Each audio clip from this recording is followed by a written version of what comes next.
And good afternoon. It's Friday. It's Memorial Day weekend. Yes, I know. Oh my gosh. And I've been calling people and doing business on a Friday. Right. Nobody's around. It is quiet. I had to drive across town first thing this morning and there was no traffic. It's like everyone took a long weekend. Yeah, they took a long weekend. So if you are out there and you're joining us, this is Lucy Venice, the mayor of Eugene. And this is our monthly Provisions at Market Hall sponsored show where we talk to Lucy about some of the things happening and what's going on, kind of updates us on stuff. And the best thing you guys can do for us is take this and post it on your page and let people know. Make it live right now. If you post it, just share it on your page right now, it becomes live just like that. So people can have the choice to watch. And our whole idea is that a lot of you can't go to a city council meeting, you don't have the time to follow this that closely, and you're relying on news media to do it. Well, we think it's better if you just get it straight from the source, and so Lucy comes in and we just talk a little bit about this. Hey Corey, how are you? Good to see you. So let's start with, what should we start with? I think the homeless issue. Well, let's talk with downtown, because I think downtown's kind of exciting. A report came out and shows that some of the actions you guys took that were a little controversial are working. I think overall it's good. I think there's more activity. It's definitely cleaner. I mean, the city is paying for crews to come out and power wash it. We're definitely gearing up for the warm weather when people hang out there, so there are many more activities happening and many more scheduled. So I think we're heading into a good season and we have some management over. I do think that the dog ban, it hasn't been that easy to get it going. I think the police feel like they've got it, kind of a rhythm now and enough understanding, but it's still it's a pretty sensitive issue, so we'll see how it plays out over the summer. I noticed that for the first couple of weeks it didn't look like it changed too much, but I also noticed officers being very kind and going in and warning people, just saying, we have a new rule, we're giving you some time to do this. But over the last couple of weeks, I'm down there a lot. It just seems like I have meetings. I have a meeting there at 1:30 today, and I've noticed a huge difference in it just looks better. And it didn't chase anybody out, but there's a little more respectfulness down there. I think that it will, I think over the summer, as it gets busier and busier down there, it will reduce the sense of congestion, that you're sort of fighting your way down the street just not to have so many dogs down there. I do think there are some hardship cases of some of our chronically homeless folks who have animals, and so, I think that is concerning, and it's something we need to really pay attention to. So, I think overall, it's been a good thing. There's some things we might want to tweak a little bit over time. Now, somebody's asking about medic decisions, so opinions about the medic decisions.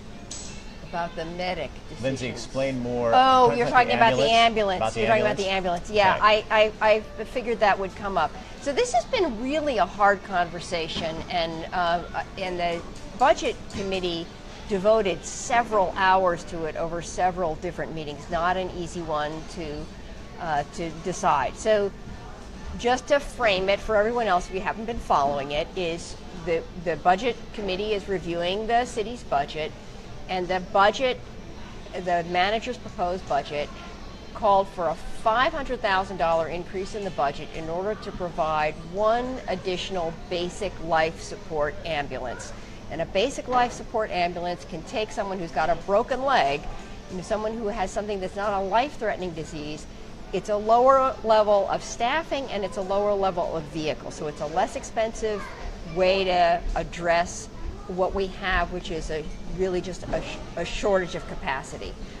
One of the issues for us as a city is that a lot of people who need hospitalization are going to Riverbend, and that's a long way. So if the ambulance is out of Riverbend and they get a call from West Eugene, that's a long way to travel. The ambulance can be out of pocket. So the fire chief's concept, and the firefighters union has actually done a lot of the basic work on sorting this out, is to have a more robust, two different kinds of ambulances, the advanced life support that can get the heart attack victim to the hospital, and the basic life support that can get the broken leg victim to the hospital, so that you don't have the advanced life out of pocket.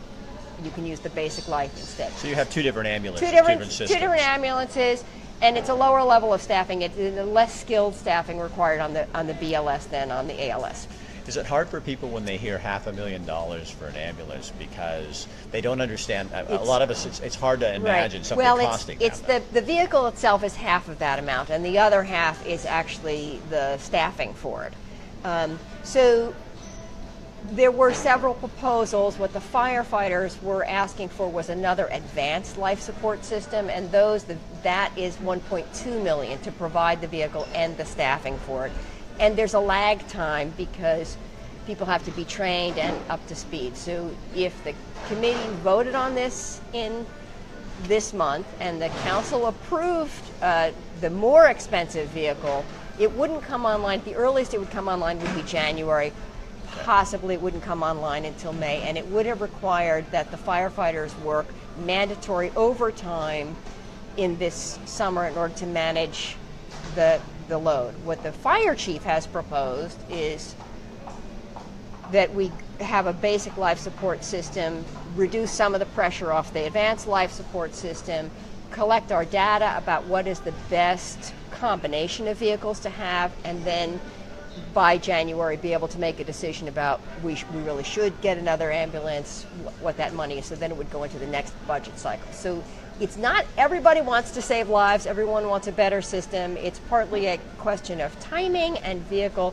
So the budget committee ended up on a compromise that was a compromise motion that had been offered by Councilor Semple, a compromise motion that the city manager added to, which said let's do an additional $500,000. So now we're adding $1 million to the fire department's budget for 2 12-hour basic life support systems. So you get 24 hours of coverage because you have 2 of these 12-hour systems that are less expensive. The first one would go online in July, the second one would go online in September. We'd collect the data, and then in January we'd make a determination about the advanced life support. Keep in mind, this is a budget committee recommendation. It will be the city council ultimately that will make the decision. So this may not be the final decision. Okay, so how do people, so folks, if you are upset about this or don't understand it, first, if you don't understand it, there's ways to find more information out about that, which is to go on the city website. But also, if this is something you're supportive of or opposed to, this is your voice. And these are your fingers, and there's email, there's a way to contact the mayor, there's a way to contact all the city councilors and let them know how you feel about this, and give them good reasons. Don't, give them, be smart about this stuff. So, and actually there's really one other piece that I really want to say here, which is that, we have worked with a constrained city budget really since the recession. So since 2009, that fiscal year, constrained, reduced FTE. Every city department is short-staffed. So we could say the same thing about the police. We could say the same thing about Parks and Rec or Public Works. They're all short-staffed. And so this extra so the fire chief's proposal on the ambulance actually folded in that ambulance services are they're revenue services. We are recompensated for those services. So the gradual roll-in might enable us to establish a revenue base that then puts us in better shape. Spending $2 million or $1.5 million now out of the budget for the ambulance puts a hole in our budget, and it adds to the already $1 million hole we have in the budget. Wow. So that was the city manager's apprehension about, I want to spend this money now because it just digs us in a deeper hole. If we can do the more gradual, we might have a chance to build the revenue that and supports the system. So do you have a feel for which way they're going? Well, I will just say on the count, in the budget committee it passed 6-5, and so 3 of those 5 who, so 3 of those 5 who voted against the modified, they only spent $500,000 on the BLS as opposed to the 5 that voted against are councilors. So they'll be coming to the city council, and they oppose the decision that passed through the budget committee. And we're down 2 councilors. So one councilor wasn't present, and another councilor has yet to be appointed because we're still filling it. So it could change when it goes to council. Right. So again, this is something where you guys need to get involved with this process. Vincent says, "Hi Lucy, is the city accepting any volunteers from private citizens like me to help you and the city to get more accomplished?" We are definitely accepting volunteers, and I will say that this past month, last week, the city council was interviewing candidates for the 8 boards and commissions, and I am also in the process of doing some council interviews. So we are in the process of filling some of those established roles.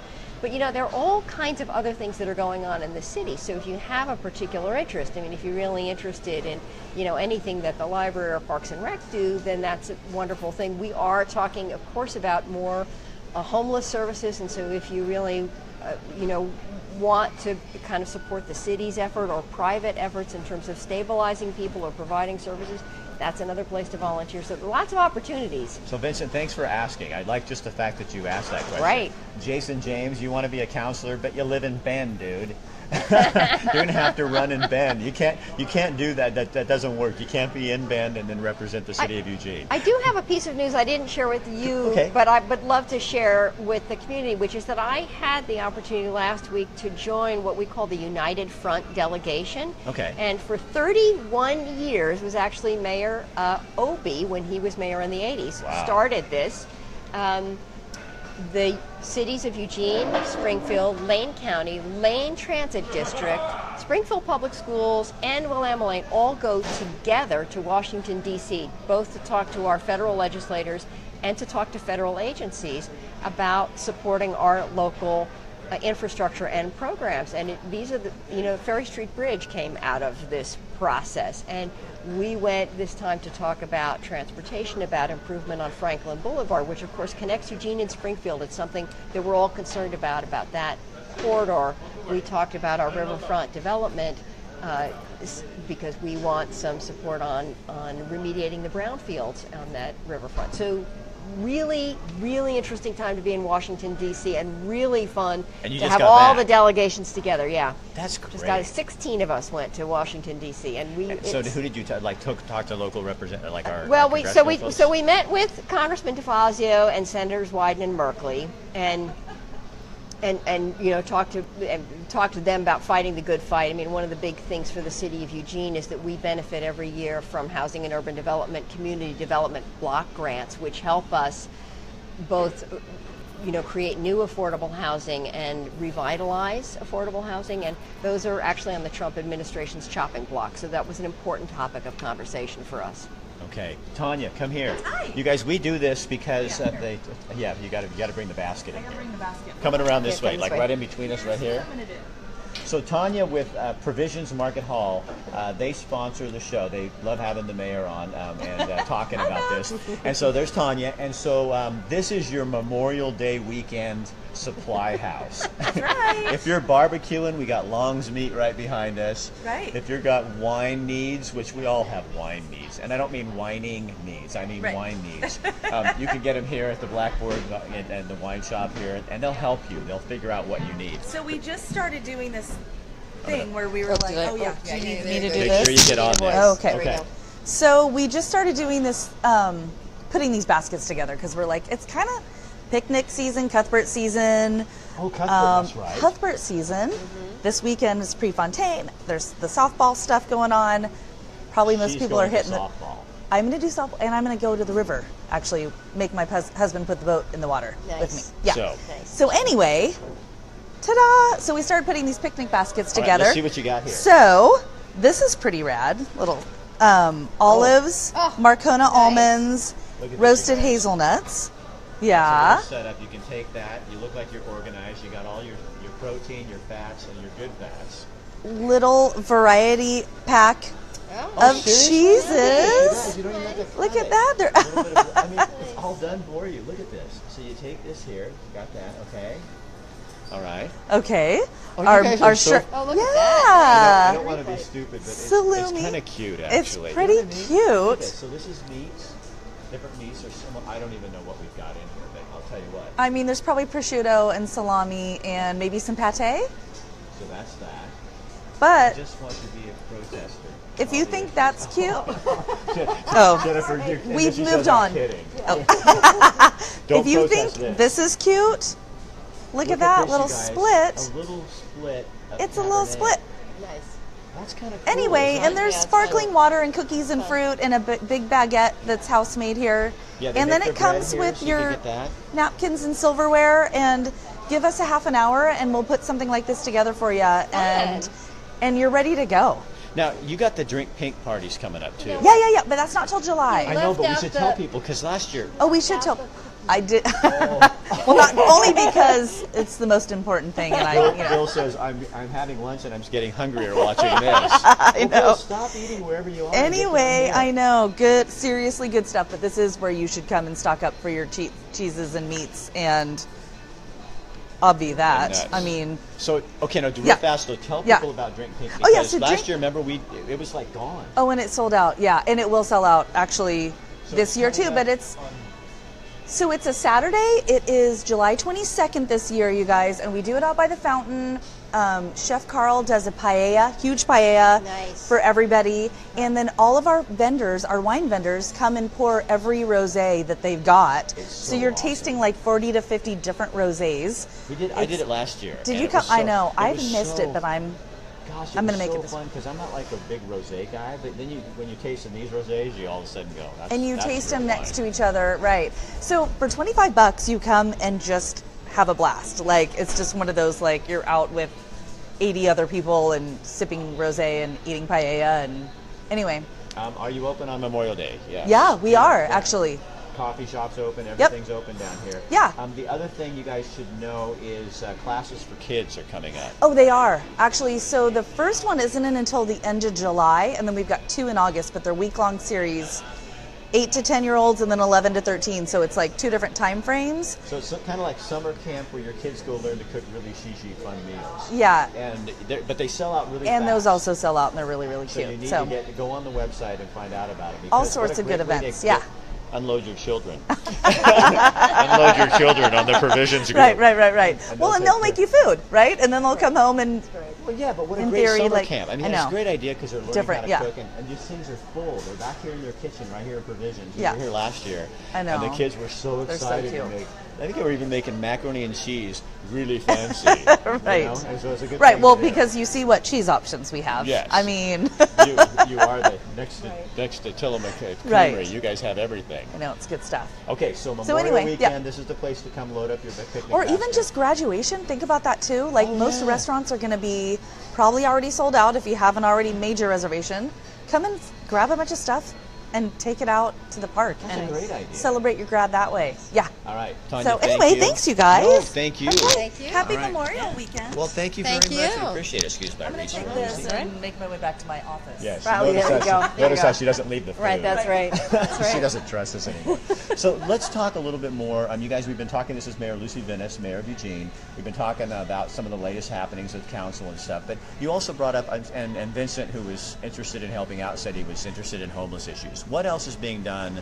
That seems to be a problem that everybody's really concerned about, which is nice. I'm glad we are concerned about it as a community.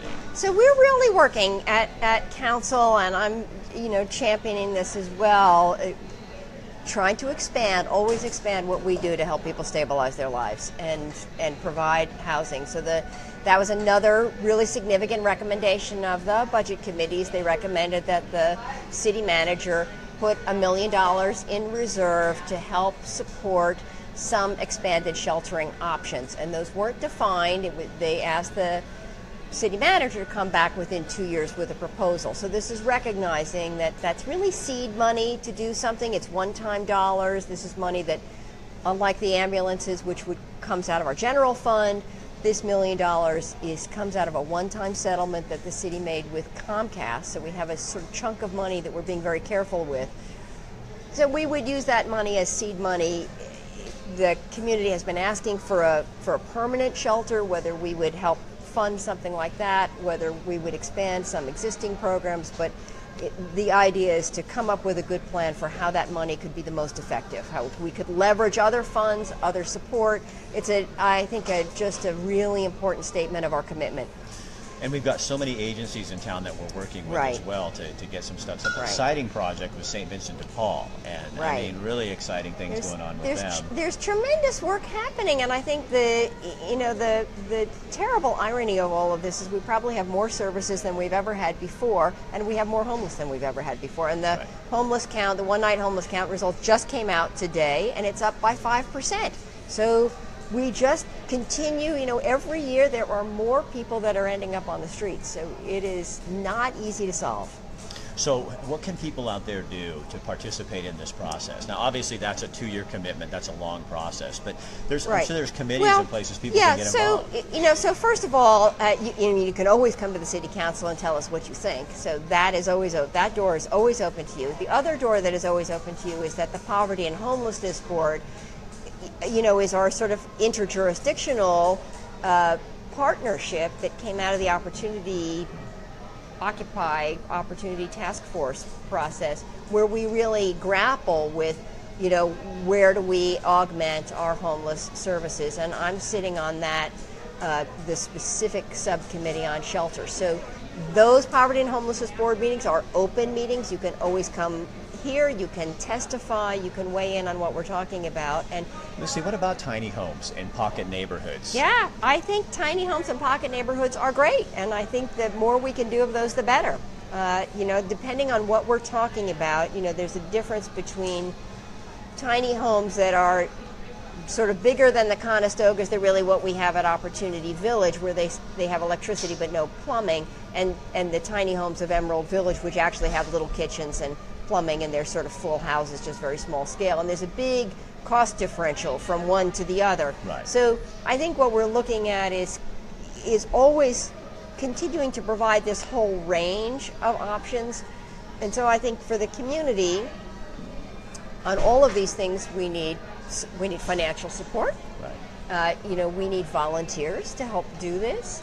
And I think we also need what I'm really looking for, and I think what the council is looking for, is we really want a statement of your commitment. Like, should the city spend more money on this? So what would you be willing to spend? I mean, right. how far should we go as a city? It's not really in our mandate. We really work with the county on health and human services issues. It's not really part of the city budget to do a lot of this. So how far should we go?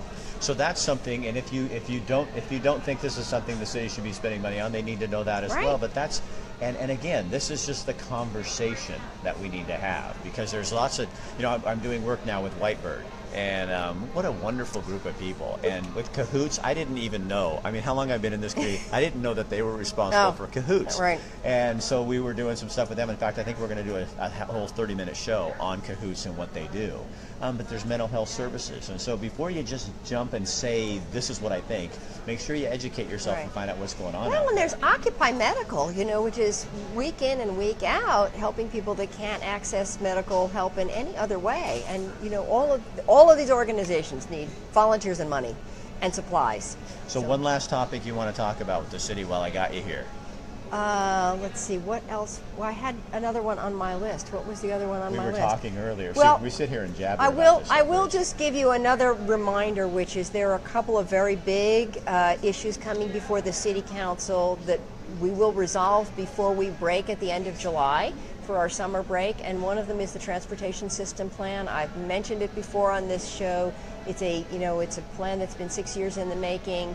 It is our 20-year planning document it's a wish list. Not all of those things are funded. So once we pass that plan, then there'll be a process of deciding what are those priorities? How do we establish those priorities? And so the City Council has one more work session. We didn't have time for it this past week. So we have one more work session coming on that, and then we'll be voting on it.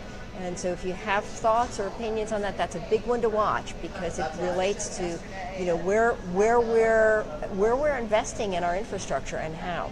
Okay. Lucy, thank you. Thank you very much. It's really good to have you here. Have good a nice weekend, holiday weekend. Yes, thank you. Thank All right, you. I'm going to take this from you. Actually taking the whole weekend off. I'm not doing city business this weekend, just warning you. Yes, so if you see her out, you don't have to bother her about city business. You're never off. The mayor never stops working. So you guys, again, a couple closing thoughts. It is Memorial Weekend.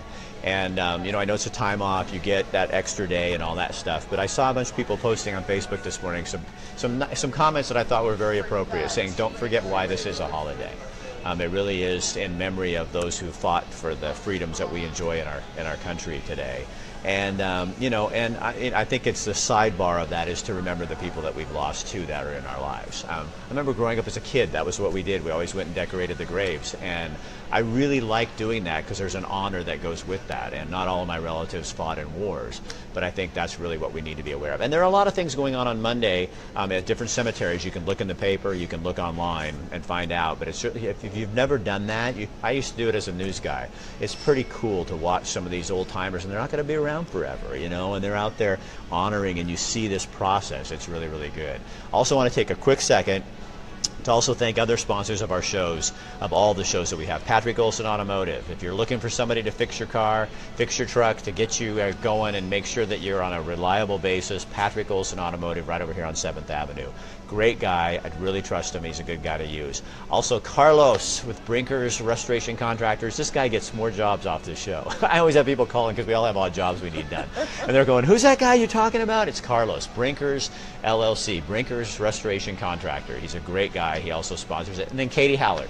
If you got a home, if you're downsizing, if your kids just graduated from college and you're thinking, okay, I'm ready to move, I want to do something, now is the time to sell your home. There's a really low, a lot of people want to move to Eugene, Springfield. Inventory's super low, so people are selling. You're in the driver's seat, and Katie Hallard with the Hallard team will take care of you and make sure you're doing your thing. So those are the other sponsors. Provisions Market helped sponsor this show today. We'll be back next week. Got some interesting shows for you. We're not going to have shows on Monday and Tuesday because Tuesday I'm going to be doing the Turnaround Awards with Carlene Bellotti.